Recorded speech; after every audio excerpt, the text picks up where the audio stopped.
So మన next topic ఏంటంటే sharing వచ్చిందమ్మా. Yeah, okay, very good. So ఈరోజు మన టాపిక్ ఏంటంటే ఫంక్షన్స్. మనం అనుకుంది ఏదైనా ఫంక్షన్సే కనుకుంది. సో లూప్స్ అయిపోయినాయి, స్లైసెస్ అయిపోయినాయి, కలెక్షన్స్ అయిపోయినాయి. Then we start the functions. Functions గురించి థియరీ ఏమైనా డిస్కస్ చేసాము మనం నిన్న? చేయలేదు. Okay, let's what is the functions. ఇక్కడ పైథాన్లోకి వచ్చేటప్పటికి ఫంక్షన్కి రిటర్న్ టైప్ మెన్షన్ చేయక్కర్లేదు, ఆర్గ్యుమెంట్స్ యొక్క డేటా టైప్ని మెన్షన్ చేయక్కర్లేదు. జస్ట్ డిఫైన్ అనే ఒక కీవర్డ్ వాడి డెఫ్ అని వాడతాం. డెఫ్ మీన్స్ డిఫైన్ ద ఫంక్షన్. అంటే డిఫైన్ అనేది కూడా పూర్తిగా రాయకుండా ఒక చిన్న కీవర్డ్ ప్రొవైడ్ చేశాడు, that is called deaf. And give the function name and open close the bracket and give the arguments, how much arguments you want to pass in that function. That arguments list we can give without data types. ఎందుకని without data types అంటున్నాం? Python is a dynamic data type. మనం integers పంపిస్తే integer లాగా behaviour చేసింది, string పంపిస్తే string లాగా behaviour చేసింది. కాబట్టి no need of to mention the data types, no need to mention the return data type also. మనకి ఈవెన్ దో సిలో కానీ C++లో కానీ జావాలో కానీ we must specify the return data type. A type of the data return వస్తాం మనం చెప్పాలి ముందుగా. But in Python no need of to that. Just def function name and give the argument list. In case the given argument list inside any default value is there, then we can provide the value is equal to so and so value ఇస్తే అప్పుడు ఏం జరిగింది అంటే, if you are passing an argument, then the passed argument should be taken. If you are not pass an argument, then the default will be taken. The default value should be taken అన్నమాట. So దానికోసం మనం ఏం చేస్తామంటే, ఈ దీంట్లో మనం పెద్దగా కష్టపడాల్సిన పనేం లేదు. కాకపోతే మనం సిలో ఏమైతే నేర్చుకున్నామో, C++లో ఏమైతే నేర్చుకున్నామో, జావాలో అయితే ఏమేమి లెర్న్ అయ్యామో, అలానే ఇక్కడ కూడా no arguments pass, no return value ఒక మోడల్ చేద్దాం. Arguments pass, no return value second model. Arguments pass and return value third model. No arguments pass but it should be return value is a fourth model. These four models is the constant. Any functional programming we can go, A language అనేది తీసుకోండి, ఈ 4 models అనేది మనం right చేయొచ్చు functions లో. So that is the functions. అయితే Python లో ఇంకొద్దిగా స్టెప్ ముందుకేసి ఏం చేశాడంటే, a collection of the functions is called a module అంటాడు. A collection of the functions is called a module అంటాడు. ఆ మాడ్యూల్ని మనం ఇంపోర్ట్ చేసుకొని ఆ ఫంక్షన్స్, ఆ మాడ్యూల్లో ఇన్సైడ్లో ఉన్న ఏ ఫంక్షన్ అయినా సరే మనం ఇంపోర్ట్ చేసుకొని వాడుకోవచ్చు. Collection of modules. ఓ ప్రాజెక్ట్ డెవలప్ చేస్తాం, ఆ ప్రాజెక్ట్ రిక్వైర్మెంట్ కోసం మనకు అవసరమైన వాటిని రీయూజబిలిటీ, ఫంక్షనాలిటీ మొత్తం ఏం చేస్తామంటే ఒక మాడ్యూల్లో రాసుకుంటూ వస్తాం. ఈ ప్రాజెక్ట్ అయిపోయింది, ఇంకో ప్రాజెక్ట్ స్టార్ట్ చేస్తున్నాం. ఆ ప్రాజెక్ట్కి జనరల్గా ఏం చేస్తామంటే డెవలపర్స్ అంతా కూడా ఆ ఎగ్జిస్టింగ్ మాడ్యూల్ని అటాచ్ చేసేసుకొని దాంట్లో అవసరం ఉన్నవి ఉంచుకోవడం, రిమైనింగ్ లిఫ్ట్ చేయడం, కొత్తవి వచ్చినప్పుడు యాడ్ చేయడం. అంటే మోస్ట్ ఆఫ్ ది రీయూజబిలిటీ ఉంటాయి. ఫర్ ఎగ్జాంపుల్ మనం వ్యాలిడేషన్ చేయాలి, ఆ టెక్స్ట్ బాక్స్లో అన్ని నెంబర్సే ఉండాలి, ఆ టెక్స్ట్ బాక్స్లో అన్ని క్యారెక్టర్సే ఉండాలి, ఇంకో టెక్స్ట్ బాక్స్లో నెంబర్స్ విత్ క్యారెక్టర్స్ ఉండాలి, ఇంకో టెక్స్ట్ బాక్స్లో numbers with characters special characters ఉండాలి, లేదా ఒక టెక్స్ట్ బాక్స్లో ఈమెయిల్ ఐడినే రావాలి. ఇట్లా డిఫరెంట్ ఫంక్షనాలిటీస్. లేదా ఒక నెంబర్ ఇస్తే ఇన్ రూపీస్ కింద వర్డ్స్లో కన్వర్ట్ చేసి రిటర్న్ ఇవ్వాలి. ఇట్లాంటి అన్ని మాడ్యూల్స్ అన్ని మనం ఏం చేస్తాము, we can write in to the single module in different functions. Whenever we can import the module, we can works all the functions. Reusability. మనం కష్టపడకుండా రెడీమేడ్గా, ఇప్పుడు కంపెనీస్లో ప్రాజెక్ట్ డెవలప్ చేసేస్తారు, ఇంకొక ప్రాజెక్ట్ మళ్ళీ స్టార్ట్ అయినప్పుడు మళ్ళీ స్క్రాచ్ నుంచి అన్ని ప్రిపరేషన్ చేయరు. ఈ బంచ్ నుంచి ఒక్కొక్కటి తీసుకుంటూ దానికి కావాల్సిన ఎన్హాన్స్మెంట్స్ చేసుకుంటూ ఫాస్ట్గా ప్రొడక్షన్లోకి ఎత్తుకెళ్తారు. అంతేకాని మళ్ళీ బిగినింగ్ నుంచి చేసుకుంటూ రారు. ఫర్ ఎగ్జాంపుల్, నేను ఒక ప్రాజెక్ట్ డెవలప్ చేస్తా, ఒక లాగిన్ పేజ్ డిజైన్ చేశాను, ఇంకో ప్రాజెక్ట్ డెవలప్ చేసేటప్పుడు కూడా నాకు లాగిన్ పేజ్ అవసరమైంది. దాని ఫంక్షనాలిటీ అంతా కామనే. యూజర్ నేమ్ ఇస్తాం, పాస్వర్డ్ ఇస్తాం, వ్యాలిడేషన్ చేయాలి, ఏపీఐ కాల్ చేయాలి, సబ్మిట్ చేసినప్పుడు ఏపీఐ చెక్ చేసుకుని లాగిన్ పేజ్ డాష్ బోర్డ్లోకి వెళ్ళాలి. ఇదంతా కామనే. నేను ఏం చేస్తాను, అప్పుడు ఇంకో ప్రాజెక్ట్ బిగిన్ చేసేటప్పుడు ఈ డంప్ ఎత్తుకెళ్ళి దాంట్లో పెట్టుకుంటా. But what I need change, client requirement ప్రకారము ఆ స్క్రీన్ యొక్క కలర్స్, ఆ స్పెషల్ ఎఫెక్ట్స్ కానీ, బ్యాక్గ్రౌండ్స్ కానీ ఇవి మారుస్తాం. కానీ ఆ టెక్స్ట్ బాక్స్లు, ఆ డివిజన్స్, ఆ functionality code should not be change. Templates మారుతుంటాయి, బట్ ద ఇంటర్నల్ కోడ్ అనేది మటుకు ఎప్పుడు చేంజ్ కాదనమాట. అలా వర్క్ చేయాలంటే మనం రీయూజబిలిటీ అలవాటు చేసుకోవాలి. అలా రీయూజబిలిటీ చేయడం కోసం ఉపయోగించే ఒక కాన్సెప్టే ఫంక్షన్స్. ఫంక్షన్ మీన్స్ ఏ సబ్ ప్రోగ్రామ్, ఏ సబ్ రొటీన్, అంటే ఒక చిన్న ప్రోగ్రాము. ఆ ప్రోగ్రామ్ ఎప్పుడు కావాలంటే అప్పుడు వాడుకోవచ్చు. దానివల్ల బెనిఫిట్ ఏంటి? మెయిన్ ప్రోగ్రామ్ యొక్క సైజు రెడ్యూస్ అయింది, దానికి ఎఫిషియన్సీ బాగా పెరిగిద్ది. Main benefit of the function ఏంటంటే రీయూజ్ ద సేమ్ మెమరీ. ఒకటే మెమరీని మళ్ళీ మళ్ళీ తిరిగి వాడుకుంటున్నాం. అలా కాకుండా అదే ప్రోగ్రాంలో మనం ఆ ఫంక్షనాలిటీని మళ్ళీ మళ్ళీ ఇంప్లిమెంట్ చేస్తే ఫంక్షన్ రాయకుండా every space will occupies one separate memory. దానివల్ల మెమరీ లాస్ ఎక్కువైపోతున్నాం. ఇదే దాన్ని తీసుకెళ్ళి పక్కన పెడితే whenever we need we call the function, whenever we need we call the function. అప్పుడు ఆటోమేటిక్గా ఏమైపోయింది, మనకి మెమరీ అనేది తగ్గిపోతుంది, రీయూజబిలిటీ పెరుగుతుంది, ప్రోగ్రామ్ సైజ్ రెడ్యూస్ అవుతుంది, దాని ఎఫిషియన్సీ పెరిగిపోతుంది. సో కాబట్టి ఫంక్షన్స్ యొక్క మెయిన్ అడ్వాంటేజ్ ఏంటంటే to reduce the program size and increase the efficiency of the program. That two main major points. Okay. And reusability మళ్ళీ మళ్ళీ తిరిగి ఎన్ని ప్రాజెక్ట్స్లోకైనా మనం వాడుకోవచ్చు. డెవలపర్కి టైంని రెడ్యూస్ చేసింది. ఎందుకని?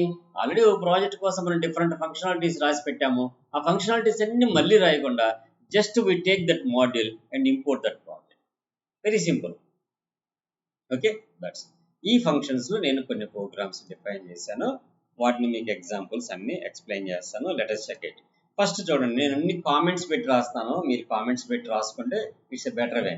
ఫస్ట్ ప్రోగ్రామ్ ఏం రాశానంటే define the function.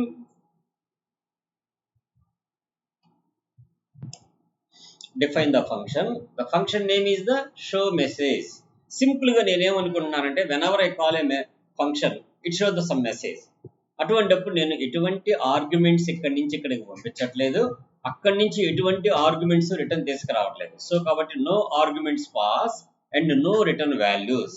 The function should not pass the argument, the function should not return the arguments. That is called no arguments pass and no return values. Define, def అంటే అర్థం ఏంటంటే it's a keyword. Define the function. Define the function name, open close the bracket, where you can put the colon.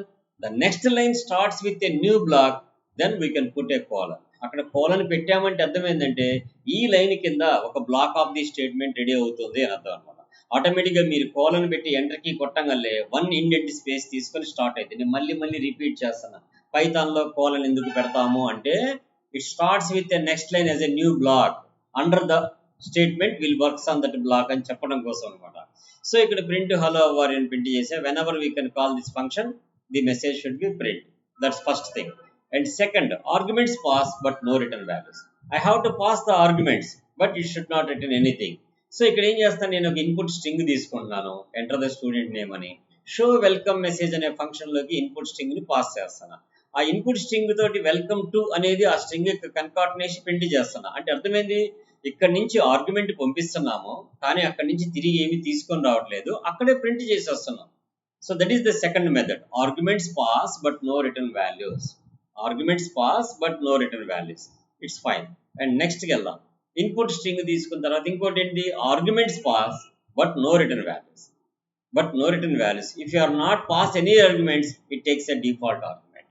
ఇక్కడ ఏం చేసాం, arguments pass no return value second మెథడే, ఇదే functionality. కాకపోతే ఇక్కడ డిఫాల్ట్ వాల్యూ మనం ఇస్తున్నాం. డిఫాల్ట్ వాల్యూ ఇవ్వడం వల్ల బెనిఫిట్ ఏంటంటే, for example I call the show home town అని కాల్ చేసా, I don't pass any argument, అప్పుడు ఒంగోలు అని పెట్టేది, ఐఎమ్ ఫ్రమ్ ఒంగోలు అంటది. నేను షో హోమ్ టౌన్ లోకి తిరుపతి అనేది పాస్ చేసా, ఐఎమ్ ఫ్రమ్ తిరుపతి అంటది. ఎందుకని? This Tirupati will be over rights the Ongole. If you are not pass any argument, the default value should be taken. If you are pass any argument, then it should be over rights the default value. అలానే enter your home city అనే keyboard నుంచి నేను input తీసుకున్నాను, then I pass the city name. The city name should be print because of we are passed the argument. The default value should be overrides. So ఎప్పుడైతే మనం arguments పంపించమో అప్పుడు default values మనకి print అవుతాయి. That's. And తర్వాత వచ్చేసి arguments మనం ఇలానే కాకుండా లిస్టులు కూడా పంపించుకోవచ్చు, టపుల్స్ కూడా పంపించుకోవచ్చు, ఏమైనా పంపించుకోవచ్చు అని చెప్పడం కోసం చిన్న ఎగ్జాంపుల్ రాశా. షో లిస్ట్ అని చెప్పని ప్రింట్ చేశాను, ఆర్గ్యుమెంట్స్ పంపిస్తున్నా. ఫర్ ఎక్స్ ఇన్ ఆర్గ్స్ అంటే అర్థమైంది, అది లిస్ట్ కావచ్చు, స్ట్రింగ్ కావచ్చు, సెంటెన్స్ కావచ్చు, ఏదైనా కానీ దాంట్లో ఒక్కొక్కటి ఫెచ్ చేసి పెట్టి చేయటమే దాని నేచర్. సో కాబట్టి నేను ఇక్కడ నుంచి ఏం పంపించాను, లిస్ట్ పంపించా, 3 ఫ్రూట్స్ పంపించా, ఆ 3 ఫ్రూట్స్ ప్రింట్ అవుతాయి మనకి. లేదు ఇక్కడ నుంచి స్ట్రింగ్ పంపించామనుకో ఈచ్ క్యారెక్టర్ ప్రింట్ అయింది. లేదు ఇక్కడ నుంచి టపుల్స్ పంపించామనుకో ఈచ్ ఐటమ్ ప్రింట్ అయింది. So based on the passing argument it should B fix the using the for loop అనమాట. సో నెక్స్ట్ థర్డ్ టైప్ వచ్చేసింది arguments pass and return value. మనం argument పంపించాలి, తిరిగి తీసుకొని కూడా రావాలి. సో నేను ఇక్కడ ఏం చేస్తాను, యాడ్ అనే ఫంక్షన్ రాసుకున్నాను. కానీ ఇక్కడ చూడండి డెఫ్ కు ముందు డేటా టైప్ ఏం మెన్షన్ చేయలేదు. ఎందుకని? No need of the return types in the Python. So కాబట్టి add a comma b comma c అని చెప్పి మెన్షన్ చేశాను and return a plus b plus c అని చెప్పి రాశాను. So then c equal to add of a comma b comma c. So ఈ మూడు arguments ఎక్కడికి వెళ్ళిపోతాయి, దీంట్లోకి పాస్ అయిపోతున్నాయి. దెన్ క్యాలిక్యులేట్ చేస్తుంది, రిటర్న్ వాల్యూ వచ్చి దేంట్లో స్టోర్ అవుతుంది, సిలో స్టోర్ అవుతుంది. Then we can print. ఇవి కాన్స్టెంట్స్ పంపించినప్పుడు. అలా కాదు, డైనమిక్ గా నేను 3 వాల్యూస్ ఇన్పుట్స్ తీసుకున్నాను, then I pass the dynamic inputs, then it should be return. అయితే ఇక్కడ నేను రిటర్న్ ఇంకొక ఆర్గ్యుమెంట్ లో స్టోర్ చేసుకొని ప్రింట్ చేస్తాను, లేదంటే డైరెక్ట్ గా కూడా మనం ప్రింట్ చేసుకోవచ్చు. No need of to store another variable, directly we can also call the function. So ఇంకోటి ఏం చేశానంటే వెల్కమ్ మెసేజ్ అని చెప్పి తీసుకున్నాను, ఇక్కడ కన్కార్డినేషన్ తో రాశాను. STR నేమ్ ఇన్పుట్ తీసుకొని వెల్కమ్ మెసేజ్ లోకి ఇన్పుట్ పంపిస్తే then it should be print. Concatenation middle లో కన్కార్డినేషన్ చేసి ప్రింట్ చేయడం. సో టోటల్ గా మనం అన్ని టైప్స్ ని మనం ఎగ్జిక్యూట్ చేసినట్టు. జస్ట్ రన్ చేద్దాం దీన్ని ఒకసారి. ఇక్కడ కరెంట్ ఫైల్ పెడదాం, దెన్ వీ కెన్ ఎగ్జిక్యూట్. ఇక్కడ చెక్ చేద్దాం. First hello how are you అని ప్రింట్ అయిపోయింది. ఫస్ట్ ది సింపుల్ గా కాల్ చేశాం కాబట్టి. సెకండ్ ది మటుకు ఎంటర్ స్టూడెంట్ నేమ్ అడుగుతుంది, ఎందుకని స్టూడెంట్ నేమ్ కి మెసేజ్ చెప్పాలి కదా. సో నేను ఫర్ ఎగ్జాంపుల్ శ్రీ అని ఇచ్చాను, అప్పుడు వెల్కమ్ టు శ్రీ అంది. ఫస్ట్ మనం డిఫాల్ట్ గా ఒంగోలు అని పెట్టాము, ఎటువంటి ఆర్గ్యుమెంట్ పంపించలేదు కాబట్టి ఐఎమ్ ఫ్రమ్ ఒంగోలు అని చూపించింది. తర్వాత తిరుపతిని కాన్స్టెంట్ గా పంపించాం కాబట్టి ఐఎమ్ ఫ్రమ్ తిరుపతి అని చెప్పింది. ఆ తర్వాత ఎంటర్ ఎవర్ హోమ్ సిటీ అని అడుగుతుంది, ఐ గో విత్ గుంటూరు అని ఇచ్చాను నేను. Then it should be I'm from Guntur అని చెప్పి చూపించింది. ఆ తర్వాత మనం లిస్ట్ ఆఫ్ ది ఆర్గ్యుమెంట్స్ దీంట్లోకి పాస్ చేసాం కాబట్టి ఆ list apples, banana, cherry 3 lines లో ప్రింట్ అయిపోయినాయి. ఆ తర్వాత ఏంది, a comma b comma c లోకి 3 కాన్స్టెంట్స్ పంపించాం. The total is the 168. After that we need to take the inputs, that's why it should be staying. నేను 5, 4, 6 ఇచ్చాను, 15 ప్రింట్ అయిపోయింది. దెన్ ఎంటర్ ద నేమ్ అంటుంది వెల్కమ్ మెసేజ్ చెప్పడానికి, శ్రీ అని ఇచ్చాను. In between string ని కన్కార్డినేషన్ చేసి welcome to Shri our program అని చెప్పి మెసేజ్ ఇచ్చాను. ఓకే, తర్వాత మీరు ఇది రాదురు, నేను నెక్స్ట్ ప్రోగ్రామ్కి వెళ్తాను. అర్థమైంది కదమ్మా? No doubts? Okay, let's move in to the next programme.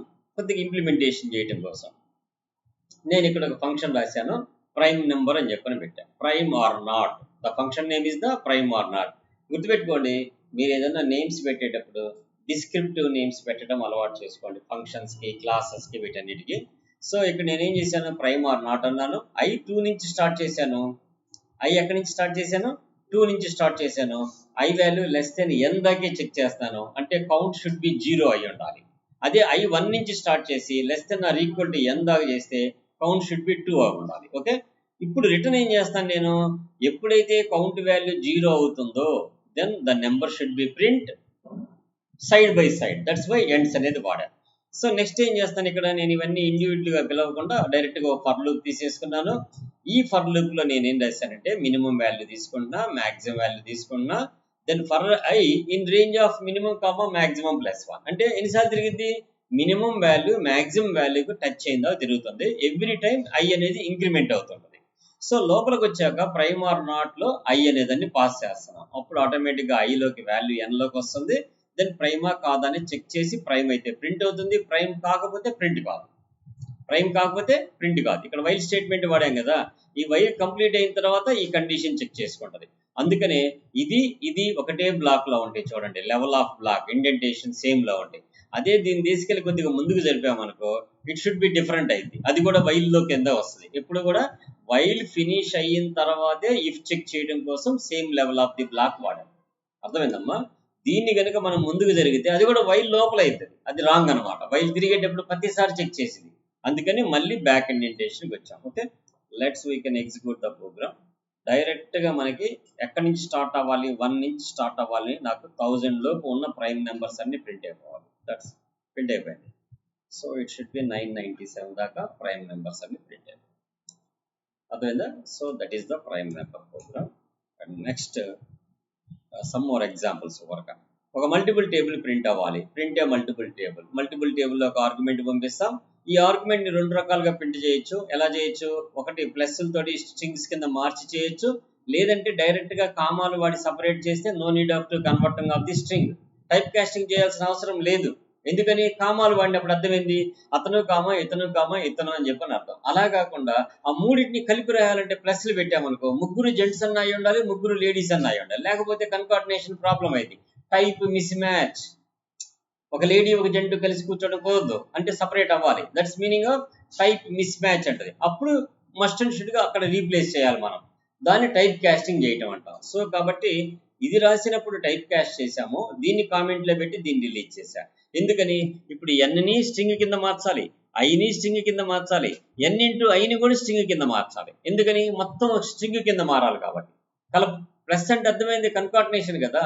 అదే కామాస్ పెట్టామనుకో, no issue about that. N comma into comma I comma n into I, that separate, అన్ని సపరేట్ కాబట్టి నో ఇష్యూ అబౌట్ దట్. ఇక్కడ కూడా నేను multiple times ఇండివిజువల్గా call చేయొచ్చు, ఒక ఫర్ లూప్ తీసుకొని కూడా కాల్ చేయొచ్చు. సో నేను ఫర్ లూప్ దాన్ని రిలీజ్ చేశాను. ఇక్కడ first enter the lower value అంటది, ఐ గో విత్ 1 ఇచ్చాను అండ్ 10 మల్టిపుల్ టేబుల్స్ కావాలి నాకు. 10 టేబుల్స్ డైరెక్ట్గా ప్రింట్ అయిపోయినాయి మనకి. Okay, and next another program. ఇక్కడ టపుల్స్ రివర్స్ అని నేను పెట్టాను. 2 ఫంక్షన్స్ రాశా, ఒకటి టపుల్ రివర్స్, ఇంకొకటి టపుల్ అడ్వాన్స్డ్ రివర్స్ అని రాశా. అడ్వాన్స్డ్ రివర్స్లో ఏం లేదు, చిన్న ఇండెక్స్ వాల్యూసే, స్లైసెస్, స్ట్రింగ్ స్లైసెస్ లాగా. ఇక్కడ నేను ఏం చేశాను, టపుల్ రివర్స్లోకి వచ్చినప్పుడు ఫస్ట్ లెంత్ తీసుకున్నాను. ఐ రేంజ్ ఎక్కడి నుంచి స్టార్ట్ అవుతాను, 1 నుంచి లెంత్ దాకా వెళ్తామంటున్నాను. ప్రింట్ అయ్యేటప్పుడు మనకు L-I నుంచి ప్రింట్ అవ్వమన్నాను. నాకు 5 ఎలిమెంట్స్ ఉంటాయి, 1 నుంచి 5 దాకా వెళ్ళమని చెప్పాను. లోపల ప్రింట్ చేసేటప్పుడు ఏం చేస్తానంటే 5-1 అంటున్నా, అంటే ఫస్ట్ 4th ప్రింట్ అయ్యింది. 5-2 అంట, 3rd ప్రింట్ అయ్యింది. 5-1 అంట, 2nd ప్రింట్ అయ్యింది. అంటే అప్పుడు ఆటోమేటిక్ ఎట్ నుంచి ప్రింట్ అవుతుంది, రివర్స్ ప్రింట్ అవుతుంది కదా. అదే దాన్ని అంత కష్టపడకుండా మనకు పైథాన్లో ఒక ప్రీ డిఫైన్డ్గా ఇలా కూడా రాయొచ్చు. ఇక్కడ 2 కోలన్స్ పెట్టామంటే అర్థం ఏంటంటే we don't know starting, we don't know ending. అంటే బిగినింగ్ ఎండింగ్ నేను స్పెసిఫై చేయట్లేదు. అంటే ఎక్కడి నుంచి స్టార్ట్ అయింది, బిగినింగ్ నుంచి ఎండింగ్ దాకా మొత్తం స్టార్ట్ అయిపోయింది. కానీ స్టెప్పింగ్ ఎంత ఇస్తున్నాను నేను, -1 ఇచ్చా. సో కాబట్టి వెనక నుంచి ఒక్కోటి తగ్గుతూ ప్రింట్, అంటే ఆటోమేటిక్ స్ట్రింగ్ ఏమైపోయింది, రివర్స్ అయిపోయింది కదా. మనం ఇచ్చిన స్ట్రింగ్ రివర్స్ అయిపోయింది, అది అర్థమైందా. సో కాబట్టి మనం ఇచ్చిన స్ట్రింగ్ రివర్స్ అవ్వాలంటే ఇప్పుడు ఇది స్ట్రింగ్ కావచ్చు, లేకపోతే లిస్టులు కావచ్చు, టపుల్స్ కావచ్చు, what ever it may be, collections కావచ్చు, ఏదైనా కావచ్చు. ఇప్పుడు నేను ఇక్కడ శ్రీనివాసరావు అని టైప్ చేసి దాన్ని రివర్స్ చేయొచ్చు, ఇలా కూడా చేయొచ్చు. లేదా ఆ వీక్ డేస్ అనే ఒక లిస్ట్ని తీసుకెళ్ళి మనం పాస్ చేస్తే అది కూడా రివర్స్ అయింది. Anything is possible. Okay, beginning తెలియదు, ఎండింగ్ తెలియదు, అంటే we're not mention the beginning, we're not mention the ending, but stepping will be -1. ఒక్కోటి తగ్గుతూ రావాలి. ఒక్కోటి తగ్గాలి అంటే ఎక్కడి నుంచి తగ్గాలి, చివరి నుంచే తగ్గాలిగా, అప్పుడు రివర్స్ ఆటోమేటిక్గా వచ్చేస్తుంది అనమాట. So let's execute the program. So చూడండి, ఇక్కడ ఫస్ట్ సాటర్డే ఫ్రైడే రివర్స్ వచ్చిందా, బేసిక్ మోడల్లో కూడా రివర్స్ వచ్చింది, అట్ ది సేమ్ టైం ఇలా రాసినా కూడా రివర్స్ వచ్చింది. కాకపోతే ఇది లూప్ ద్వారా రివర్స్ చేసినప్పుడు ఇండివిజువల్గా ప్రింట్ అయింది. ఇది ఎంటైర్ టపుల్ లిస్ట్ మొత్తం తిరగదిప్పబడింది కాబట్టి ఆ టపుల్లోనే, లిస్ట్లోనే, సెట్స్లోనే ప్రింట్ అవుతాయి అనమాట, అవి రివర్స్ అయ్యి. ఓకే, దట్స్ అంతే. ఇక్కడ నేను ఇచ్చిన నేమ్ కూడా రివర్స్ అయి ప్రింట్ అవుతుంది. Okay, so these are the functions. ఈ 4 ప్రోగ్రామ్స్ రాయండి. ఓకే, ఈ 4 ప్రోగ్రామ్స్ రాస్తే దెన్ నెక్స్ట్ క్లాస్ టాపిక్ ఏంటంటే లాంబ్డా ఎక్స్ప్రెషన్స్ అంటాం. ఇది కొద్దిగా లిటిల్ బిట్ ఆఫ్ క్లమ్జీగా ఉంటుంది, కానీ at the parallelly that's very important topic. అది ఎందుకని ఇంపార్టెంట్ టాపిక్ అంటే మీరు రేపు అమెజాన్ వెబ్ సర్వీసెస్ నేర్చుకునేటప్పుడు సర్వీసెస్లో స్క్రిప్ట్స్ జనరేషన్స్ అంతా లాంబ్డా ఎక్స్ప్రెషన్స్ వాడతారు. పైథాన్ విత్ లాంబ్డా ఎక్స్ప్రెషన్స్ వాడతారు. లోపల స్క్రిప్టింగ్ ఉంటుంది. డెవాప్స్ ఇంజనీర్స్ అంతా వాడేది ఏంటంటే, డెవాప్స్ ఇంజనీర్లకి ప్రోగ్రామ్ రాయటం వచ్చినా రాకపోయినా స్క్రిప్ట్ రాయటం మటుకు రావాలి వాళ్ళకి. ఎందుకనంటే డెవాప్స్ అంటే ఏంది, డెవలపింగ్ ప్లస్ ఆపరేషన్స్, అంటే డెవలప్మెంట్ టీము, ఆపరేషన్స్ టీము ఇద్దరు కలిసి వర్క్ చేసే ఒక ప్రాసెస్ని డెవాప్స్ అంటాం. ఈ డెవాప్స్లో ఈ డెవలప్మెంట్ టీం చేసే వర్క్ని అటామేషన్ చేయటం, అంటే డెవలప్ చేసి సబ్మిట్ చేయగలే, అది కమిట్ అయిపోయి గిట్లోకి వెళ్ళిపోతే, గిట్లో కనుక కమిట్లు కరెక్ట్గా ఉండి ఎటువంటి బగ్స్ లేకపోతే అది ఆటోమేటిక్గా జెంకిన్స్ తోటి స్టేజ్ 1లోకి మూవ్ అవ్వాలి, అక్కడి నుంచి క్వాలిటీ టెస్టింగ్కి వెళ్ళాలి, అక్కడి నుంచి ప్రొడక్షన్కి వెళ్ళాలి. ఇది మొత్తం ఆటోమేటిక్గా జరగడం కోసం ఈ డెవాప్స్ టీమ్ ఏం చేస్తారంటే, ఆపరేషన్స్ టీమ్ ఏం చేస్తారంటే స్క్రిప్ట్స్ రాస్తారు లోపల. అది పైథాన్లో రాస్తారు. అక్కడ లాంబ్డా ఎక్స్ప్రెషన్స్ అనేది most of the time will be use చేస్తారు. సో కాబట్టి లాంబ్డా ఎక్స్ప్రెషన్స్ అనేది మనకి కొద్దిగా పర్ఫెక్ట్గా వస్తే బెటర్. చాలా ఈజీగానే ఉంటుంది, కానీ little bit of clumsy topic అంటామంట. So lambda expressions with classes వాడచ్చు, లాంబ్డా ఎక్స్ప్రెషన్స్ విత్ ఫంక్షన్స్ వాడచ్చు. ఆ మూడు కూడా మనం ఇంప్లిమెంట్ చేద్దాం, డోంట్ వరీ. సో ఫస్ట్ ఇంతవరకు మీరు ప్రోగ్రామ్స్ రాయండి. ఇప్పుడు జాయిన్ అయ్యారు జ్యోతి అంట. Okay, ending finishing touch. So okay, ఈ 4 ప్రోగ్రామ్స్ రాయండి. దెన్ మనం నెక్స్ట్ క్లాస్లో లాంబ్డా ఎక్స్ప్రెషన్స్ డిస్కస్ చేద్దాం. ఓకే.